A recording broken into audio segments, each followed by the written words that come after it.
Play that again. Matisse, l'homme qui recommence tout le temps. Si je vous dis des femmes qui dansent nues, du bleu, de la couleur à n'en plus pouvoir, évidemment, vous me répondez Henri Matisse. Chef de file du fauvisme, libérateur de la couleur, génie de son siècle et grand rival de Picasso, Henri Matisse a laissé derrière lui un grand nombre de chefs-d'œuvre.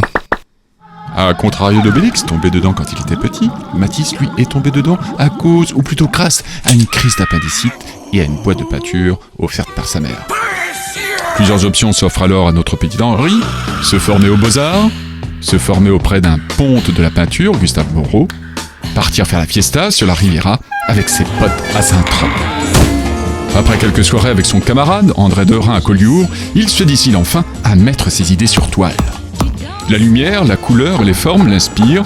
Afin de rendre son impression visuelle, il commence à peindre des aplats de couleurs vives. Le fauvisme pointe le bout de son nez. Monsieur, il a triché.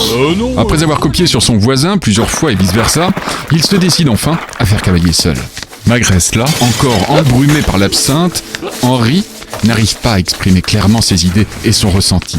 Pour cela, il peint, dépeint et repeint les mêmes motifs à travers différentes versions.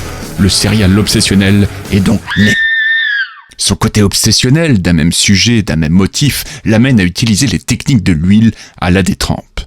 Matisse peint Lux 1 et Lux 2 en 1907, jusqu'à la fin de sa vie avec la série des 4 nus, Bleu, 1952. Léonard vous dit, pas mot de plus. Si vous voulez en savoir davantage sur l'œuvre de ce génie, il vous donne rendez-vous lors de la prochaine vente So Unique le 10 mars 2022 chez Milon, dans la petite salle qui monte et qui n'a jamais peur des grands. À ne pas manquer, La Villa Bleue à Nice, 1918.